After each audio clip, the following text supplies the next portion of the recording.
Antarctica. Antarctica की अनजान और खौफनाक दुनिया बेशुमार मिस्ट्रीज से भरी हुई है। कुछ को तो सॉल्व कर लिया गया है, लेकिन कई अभी तक साइंस को भी समझ में नहीं आए। बर्फ़ की मोटी तह के नीचे कौन सी दुनिया बसती है और यहाँ से मिलने वाला 10 लाख साल पुराना आइस क्यूब हमें टाइम ट्रैवल करवा कर हमारे अर्थ के पास्ट में कैसे लेकर जाता है। अंटार्कटिका, जिसको दुनिया का बॉटम या फिर साउथ पोल भी कहा जाता है, यहाँ की आइस शीट्स की गहराई 4.7 किलोमीटर तक रिकॉर्ड की गई है। ये इतनी गहराई है जिसमें बुर्ज खलीफा जितनी 5 बिल्डिंग्स को एक दूसरे के ऊपर खड़ा किया जा सकता है। इस बर्फ के अंदर लाखों साल पुराने राज आज भी दफन हैं। सबसे पहले हम जानेंगे यहाँ की बर्फ के नीचे छुपी जिंदगी के बारे में। मिस्टर इन्फॉर्मेटिव के देखने और सुनने वालों को अस्सलाम वालेकुम।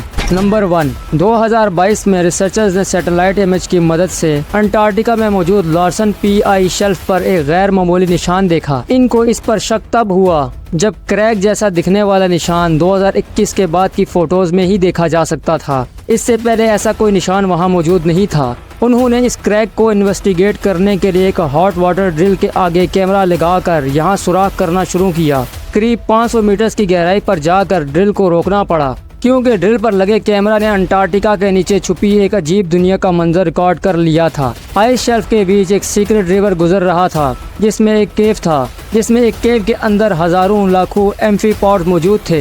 एम्फीपॉड्स की ये किस्म श्रिम्प, जिसे अक्सर झींगा भी कहते हैं, इससे काफी मिलती जुलती थी, जो ड्रिल के आने की वजह से काफी एक्टिव नजर आ रही थी। पर सवाल ये है कि अंटार्कटिका में एक रिमोट आइस शेल्फ के 500 मीटर अंदर एम्फीपॉड्स कहाँ से आए और ये जिंदा रहने के लिए क्या खाते हैं। एक्सपर्ट्स का मानना है कि समंदर में तो झींगे मरे हुए डिकम्पोज प्लांट्स खाते हैं।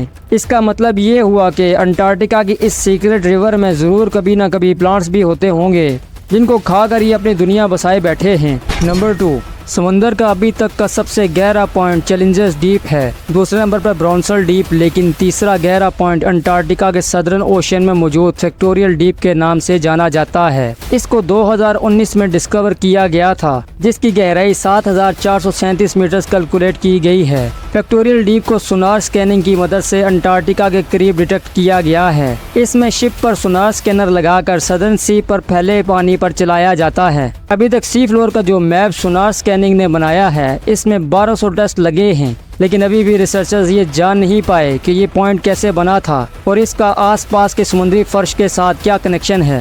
नंबर 3, 2022 में अंटार्कटिका से गुजरने वाली एक क्रूज लाइन के पैसेंजर्स ने पानी में एक बहुत बड़ी जेली फिश देखी और पैसेंजर्स को पानी के अंदर जेली फिश का नज़ारा दिखाने ले गया। ये एक बहुत बड़ी जेली फिश थी, करीब 33 फीट बड़ी। इसको फैंटम जेली फिश कहा जाता है, लेकिन हैरानी की बात यह है कि Phantom jelly fish normally oceans की 35 फुट की गहराई में रहती हैं और इसको अंटार्कटिका के समुद्र की सतह पर देखा गया। अभी तक रिसर्चर्स को कंफर्म नहीं है कि इतनी बड़ी जेली फिश इस रीजन में क्या कर रही है, और वो भी समुद्र की सतह पर। नंबर 4, अंटार्कटिका की वीरान बर्फीली वादियों के बीच में रिसर्चर्स को बर्फ के अंदर से एंशिएंट रेन फॉरेस्ट के सबूत मिले हैं, जो 9 करोड़ साल पुराने हैं। ये डिस्कवरी अंटार्कटिका की इस दुनिया का सबूत है जो बरसों पहले खो चुकी थी। ये फॉसिलाइज्ड जंगल बर्फ से ढके समुद्री फर्श के भी नीचे से दरियाफ्त हुआ है, जिसमें दरख्तों की जड़ें, पोलन और इनके बीज पाए गए हैं। रेडियो कार्बन डेटिंग से ये पता लगा है कि इनका ताल्लुक क्रेटेशियस पीरियड से है, वो वक्त जब अर्थ के एटमॉस्फेयर में कार्बन डाइऑक्साइड ज़्यादा होने की वजह से यहाँ गर्माइश भी ज़्यादा थी। ये फोसिल्स अंटार्कटिका का ऐसा नक्शा बता रहे हैं जब यहाँ हरी भरी वादियाँ और रंग बिरंगी फील्ड्स होती थी। इसके अलावा 1909 में यहाँ से निकलने वाला कोयला इस बात की निशानी है कि अंटार्कटिका का रेड फॉरेस्ट कई करोड़ों साल तक यहाँ मौजूद था, जो अब फासला फ्यूल में कन्वर्ट हो चुका है। नंबर 5, अंटार्कटिका की बंजर बर्फ के अंदर से अभी तक ढेर सारे मीटियोराइट्स भी मिल चुके हैं। ये कोई आम पत्थर नहीं, बल्कि एक बहुत बड़ी यूनिवर्स का सबूत है। इनमें से कई मीटियोराइट्स का हमारे पड़ोसी प्लेनेट मार्स से ताल्लुक है। इनमें से एक मीटियोराइट्स, जिसका नाम ALH 84001 है, ये हमारे सोलर सिस्टम का सबसे पुराना ऑब्जेक्ट है, करीब 4.5 अरब साल पुराना। इस मीटियोराइट ने 1996 में हेडलाइंस बनाई थी, जब साइंटिस्ट ने यह ऐलान किया कि मार्स से आए मीटियोराइट्स में माइक्रोफॉसल्स के एविडेंस मिले हैं, जिसका मतलब है कि जब ये मीटियोराइट्स मार्स से टूटकर यहाँ आया था, इस वक्त मार्स पर जिंदगी मौजूद थी। साइंटिस्ट के इन दावों की वजह से ही मार्स पर आज जिंदगी ढूंढने की कोशिश जारी है। इस मेटियोराइट से साइंटिस्ट को मौका मिला कि वो मार्स के एटमॉस्फेयर और वहाँ के वॉल्केनिक एक्टिविटी पर रिसर्च कर सकें। इसमें कुछ ऐसे मिनरल्स भी पाए गए हैं जो सिर्फ पानी के अंदर होते हैं, जो इस बात का सबूत है कि मार्स पर पहले पानी बहुत ज़्यादा मिकदार में बहता था। नंबर 6, हम में से अक्सर लोगों के जहन में एक सवाल आता है कि साइंटिस्ट को अर्थ के पास्ट एटमॉस्फेयर के बारे में इतना एक्यूरेटली कैसे पता चलता है। ये राज भी अंटार्कटिका की बर्फ़ के अंदर एंशिएंट आइस क्यूब्स में मौजूद है।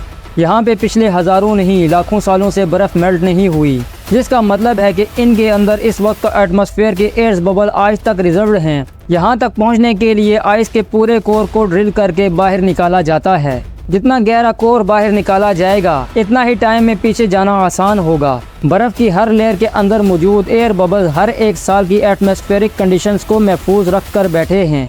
ये एंशिएंट एयर बबल्स हैं जिनको हज़ारों लाखों सालों से कभी डिस्टर्ब नहीं किया गया। इनमें मौजूद मुख्तलिफ केसेस पर स्टडी करके साइंटिस्ट अर्थ के कदीम दौर की एक झलक को दोबारा से रिपीट करने में कामयाब हुए हैं। 10 लाख साल पहले बना ये कोर इस वक्त का है जब अर्थ का क्लाइमेट साइकिल 40,000 साल बाद चेंज होता था। इसके बाद ये साइकिल 1 लाख सालों के बाद बदलने लगा, जो अभी तक चलता आ रहा है। इन आइस कोर्स की मदद से अर्थ का फ्यूचर क्लाइमेट भी क्रेडिट करना बहुत आसान हो गया है। जैसे हर हज़ारों सालों के बाद कौन से तूफ़ान और सैलाब दुनिया में आते रहे हैं और इनको अब अगली बार कब आना है, ये सारी प्रेडिक्शन इन आइस कोर्स की मदद से ही की जाती है। नंबर 7, 1950 में अंटार्कटिका की एयर शीट्स के नीचे एक बहुत बड़ी माउंटेन रेंज डिस्कवर की जा चुकी है, जिसको कैंपर्ड सर्फ माउंटेन रेंज कहा जाता है। 1200 किलोमीटर तक फैली हुई इस माउंटेन रेंज के पहाड़ 3000 मीटर तक पहुँचे हैं। लेकिन हैरानी की बात यह है कि ये पहाड़ दुनिया में मौजूद दूसरे पहाड़ों से काफ़ी अलग हैं। नॉर्मली जिस एरिया में ये पहाड़ मौजूद है, इनको बहुत पुराना होना चाहिए, लेकिन इनकी बनावट बता रही है कि इतने पुराने नहीं हैं। बर्फ़ के कई किलोमीटर नीचे इनकी मौजूदगी भी साइंसदानों को परेशान किए हुए है, क्योंकि पहाड़ ज़्यादातर टेकिंग प्लेट्स की मूवमेंट से बनते हैं, लेकिन अंटार्कटिका में ऐसी कोई मूवमेंट नहीं होती, जिसका मतलब ये हुआ कि ये पहाड़ ज़मीन के अंदर मौजूद मैग्मा के उबलने की वजह से उभरे हैं। लेकिन अभी तक इस बात का साइंसदानों के पास कोई सबूत नहीं है। तो नाजरीन, ये थी आज की हमारी वीडियो, और अगर वीडियो पसंद आई हो तो वीडियो को लाइक और चैनल को सब्सक्राइब ज़रूर कीजिएगा। हम मिलते हैं आपसे हमारी नेक्स्ट वीडियो में, तब तक के लिए अपना ख्याल रखिएगा। अल्लाह हाफिज़।